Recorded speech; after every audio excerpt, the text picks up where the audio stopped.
Hello, everybody, and welcome back to the Basketball Banter Show with your host, me, Matthew Valento. And just to start things off with some housekeeping, in terms of schedule for this show, I'm planning on uploading a new episode every Friday. So I'm going to try to shoot for once a week. Maybe if I have a little bit of extra time on my hands, I can squeeze in another episode or so. But for this one, I kind of wanted to just talk about the Lakers Nuggets game that happened last night on Saturday, I believe. Yeah, today's Sunday. Losing track of days. But Saturday featured another matchup between the Denver Nuggets and the LA Lakers. Obviously, I'm a Lakers fan, so I kind of want to get my thoughts out there about this game, but also give the defending champs their deserved credit. But yeah, heading into this one, the Nuggets have won 7 straight against the Lakers, and the Lakers were heading into this one hoping to break that streak. LeBron was 9 points away from 40,000 points, which again is truly remarkable. The only player to do that, and for being honest, I don't think there's any other player who's going to come close to getting 40,000 points in their career. I saw AD said Steph Curry just because how he's able to score the ball, which could very well be plausible, but it's just such a remarkable record to hold, and to separate yourself with 40,000 points is truly insane. So, congrats to LeBron, but whenever he does a milestone or breaks a record, the Lakers always lose. I honestly don't think the Lakers have won a single game when LeBron breaks a record or achieves a milestone. So when that happens, it's kind of fans are on ice thinking that the Lakers probably won't pull it out. And for a good chunk of this game, you thought the Lakers were going to do it. I mean, you start off strong that first half, head into the locker rooms up 8, and then it's deja vu from the Western Conference Finals. Denver just quickly evaporates that deficit. They claw back, take the lead, and then it's just back and forth in the fourth quarter. It all comes down to execution, and Denver is always the team that out executes the Lakers in terms of crunch time offense. It's just simply Jokic and Jamal Murray's pick and roll, that two-man game that they run in crunch time is just frankly unguardable. I mean, they can just get whatever they want. You switch it, you have a big man on Jamal Murray. If you don't, you have a guard on Jokic. And then if you try to blitz it or shade it, um, it's just not going to work out. You have Jokic in a short roll, and then you have Aaron Gordon in the dunker spot, and you saw that last night with the Jokic lob to Aaron Gordon crunch time to kind of seal that game. So if you're a Lakers fan, you see the large gap and being a contender. The Denver Nuggets are defending champs and deservedly so. If you're a Nuggets fan and you see MPJ going 10 for 10, yes, 10 for 10 on all jumpers, 5 for 5 from 3, and he's just drilling them without any hesitation, shooting over defenders. He just gets so much elevation on his jumper, it's hard to contest. And he was just drilling them. It's just great defense, better offense. You just got to give it up to him at that point. And then you have Justin Holiday, who just is a reserve, honestly. Probably won't see much time in the postseason when the Nuggets are fully healthy. But with KCP out, arguably their best defender, and like their glue guy, Justin Holiday steps in, gives you 13 on 5 for 7 from the field, 3 threes. Can't ask more than that. And then, yeah, Peyton Watson stepping in 15, almost 16 minutes, dropping 7 points, 3 blocks. He blocked LeBron and Jackson Hayes, I believe. I forget what the other block was, but and then you have Jamal Murray, who just turns it up in the second half. The first half, he didn't look 100%, came into uh, this game with a bad ankle. So he was clearly trying to work through it, but at the end of the day, still puts up 24 points, 11 assists, and 6 rebounds. And then the game plan for the Lakers was just try to make Jokic a scorer. And for the most part, I thought it worked.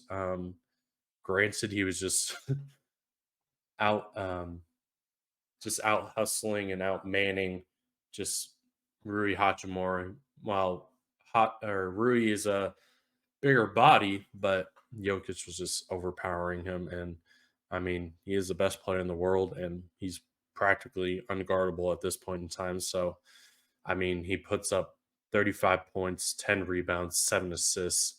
I mean, holding him under a triple double is viewed as a win nowadays. That dude's always dropping a triple double whenever he plays. And then, as mentioned, Michael Porter dropping 25, 10 rebounds as well. And Aaron Gordon just doing Aaron Gordon things. 8 for 16, made his first and only three came in crunch time, where he got a rebound, pulled it back all the way out to the wing, and then just pulled it and drilled it, which was a back killer. And then 18 points, 5 assists, 9 rebounds. Man, it's just hard. It's just hard to beat the Denver Nuggets, especially if you're the Lakers. I mean, there's just it's just hard, man. I mean, their crunch time offense is just insanely hard to guard. Um, there's no better two-man game than Jokic and Jamal Murray when it comes down to winning time. And with the Lakers, they did it with Austin Reeves and LeBron, but it's just they couldn't put the ball in the basket at like the 3 minute mark. The Nuggets just rattled off an 11-0 run to just close things out. And I know it's not like one player is to blame here for this loss, but I'll share my screen here if you're on YouTube.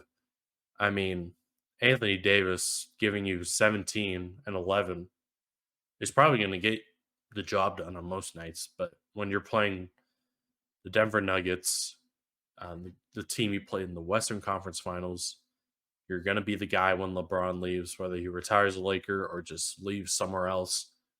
And you're going against the top player in the world who's at your position, dropping 35 points and 10 rebounds and almost a triple double. Just 17 and 11 is just not going to cut it. On paper, it's a great stat line to have. 3 blocks as well. It's just not going to cut it in a matchup like this. I mean, the 3 other guys being Austin Reeves, D'Angelo Russell, Rui Hachimura, they all stepped up. They all did their part. 23 points for Rui, 19 for Austin, and 14 assists, only 2 turnovers. Turnovers that has kind of been the Achilles heel for Austin the past couple of games, but really great playmaking. I believe he had like 7 or 8 assists in the first quarter. So it was really great seeing Austin just being able to take care of the ball and also find his teammates, especially LeBron in that pick and roll, getting downhill, getting to the basket, attacking Jokic in the paint. It's really great to see. And then what was really mind boggling in the fourth quarter was D'Angelo Russell getting benched. In the playoffs, that was a good decision. But in a game where he had to exercise his demons, he had to play well against a team that he struggled mightily against. He came out, yeah, he probably didn't shoot the greatest, especially from 3, but he was still aggressive, put up 17 points, and he was looking for a shot. He was being aggressive, he wasn't being tentative. And he gets benched for a majority of the fourth quarter for Cam Reddish, who's on a minutes restriction, who just came back from injury, and to be honest with you, wasn't guarding a damn thing. We put him on Jamal Murray, and Jamal Murray was just having his way, creating space with ease. And it just didn't make sense to keep Cam in there to guard Jamal when he wasn't getting stops anyway. And then you bring in D'Angelo Russell with like a minute 30, a minute 40 when the game's basically already out of reach. So that doesn't make a lot of sense. But in an opportunity where you're in a crucial stretch of the season, playing against great competition, all playoff teams on this homestand, and again, another blown opportunity to beat Denver, another opportunity where you see you're clearly there's a clear gap between you and the Nuggets. And for a Lakers team that's always trying to win a championship every year, that's just not going to cut it. Um, and then the coaching gap as well. I mean, we're so far into the season, and the discourse over Twitter for Lakers fans is just arguing about who's in, who's out, how he's using players, how many minutes each player's getting.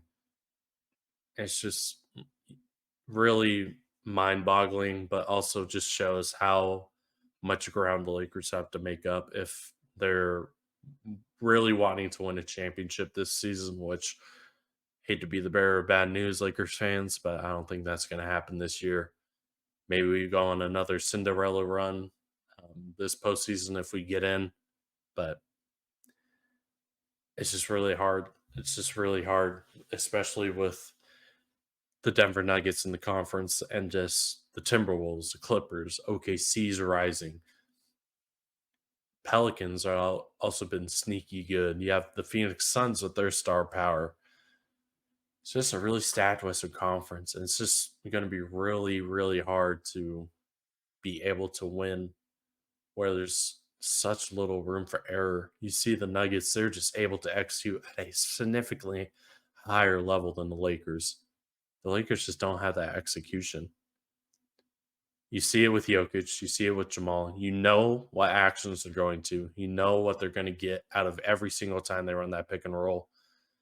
And you just don't see that with the Lakers. Their crunch time offense is pretty stagnant. I mean, granted, you saw the Austin Reeves and LeBron pick and roll work a fair amount. They're using that a lot, but out of other games, it's very stagnant offense. You see LeBron try to create for himself or LeBron AD pick and roll. That sometimes works, but they don't go to it as much as I would like in comparison to what Jokic and Murray do. But yeah, the Lakers have just got a lot of ground to make up. And I think I speak for many Lakers fans here. If you're really serious about winning a championship, you got to get rid of Darvin Ham. Got to. I mean, yes, I'll admit when we first hired him, I thought it was a great hire. Yeah, he was a rookie head coach, but he was a part of a championship staff with Mike Budenholzer and the Milwaukee Bucks in 2021.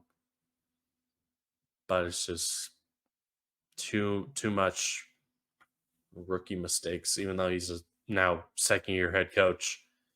It's just it took him almost over the halfway point to decide on a starting five. And injuries helped him decide on that. October to like February, we're arguing about who's starting, who should start versus who's actually starting. And when a player gets hurt, nobody knows who's going to sub in for that spot. It's just draining for a fan base just to see all these rotations. Just it took them so long to figure out starting the lineup, and it hurt us. I mean, in that game against Boston where we won, Jared Vanderbilt finally got the start. LeBron and AD didn't play. But that following game, I forget who he played after that, but I'm pretty sure he was going to put Vando in the starting lineup, and now he's out for the foreseeable future with a foot injury. I'll give him props here. Taurean Prince is playing less and less minutes. 12 minutes, 1 for 6, 2 points. Way too much on ball creation for Taurean Prince. I never want to see Taurean Prince try to create his own shot ever again. It's just ugly. It's ugly and nasty stuff watching Taurean Prince trying to create his own shots. Just give it to a point guard, a ball handler, stay in the corner, spot up, be ready to shoot. That's it. And defend the third or fourth option. That's all we need Taurean to do. So the Lakers fall to the Denver Nuggets in a game where LeBron eclipses 40,000 points on his career. And now you got the OKC Thunder on Monday. who are going to be on a back-to-back to play the Phoenix Suns here today on Sunday at the time of this recording. 33 and 29, 10th seed in the West. It's going to be very, very dicey. Very, very dicey. Still 3 games out of the 6th seed. Phoenix lost to Houston. So that kind of saved you there. This loss doesn't hurt you as much, but you would still love to get this game, seeing that Phoenix lost. It's just a pretty big missed opportunity. Now, Golden State plays Boston with potentially without Steph Curry. So the team that's ahead of you in Golden State at the 9th seed could lose, so that helps as well. But if you're the Lakers, you got to take care of your own business before you worry about what other teams do. So props to Denver Nuggets, man. Just that box score is nasty good. 58% from the field, 42% from 3. If you're able to get this kind of production, plus factoring in KCP and another postseason, Nuggets are just champions again. There's no reason why they can't repeat as champions. I know the talk of the town's kind of been Boston with how good their starting 5 is, and I know that starting lineup is great. But if the Nuggets look like this at every crunch time against the Lakers, there's no reason for them to not repeat. They got the experience. And I think they're still the best team in the West, even though they're not the number 1 seed right now. They manhandled Minnesota last postseason. I think OKC, nobody can stop Jokic. Same with the Clippers. Same with the Pelicans. Same with the Suns. Just most of the top teams in the West don't have the personnel to guard the best player in the world. And it's just nuts because this guy, he just makes it look so effortless whenever he's on the floor. It's just unstoppable to do. And it's going to be interesting to see how it pans out. But yeah, man, the Nuggets are really damn good. And Laker fans see it on every time we play them. And at this point, you just got to acknowledge they're the way better team. They got the better coach. They got the better team. And they got the number 1 player in the world, which is nuts to say when LeBron and AD are on the floor, but it is what it is. And I just wanted to give my thoughts about this game. I'm sorry if I was a little all over the place. Couple minutes removed from waking up, so it was jarring my words a little bit, but just wanted to get a video out about this game, my reaction about the Lakers, where they stand, and the Nuggets, where they stand, as both teams are looking to wreak some havoc in the playoffs, more so the Denver Nuggets than the Lakers, but the Lakers still do have LeBron and Anthony Davis. The matchups align. They could still make some noise in the postseason, I believe. But yeah, that'll do it for this episode. Thank you for watching. I greatly appreciate it. If you're new here, feel free to leave a subscribe. Feel free to subscribe, leave a like, comment, check out all the socials in the description. I made an Instagram and a TikTok and a Spotify page, so feel free to check those out as well. Again, I'm probably going to try to do episodes every Friday. I'm going to hold myself to that. If I have some extra time, maybe a little bonus video in there. But overall, we're here. Second episode is done in the books. And I'll see you guys on Friday for hopefully a lot more things to talk about in the world, in the crazy world of the NBA. I'll see you guys. Take care.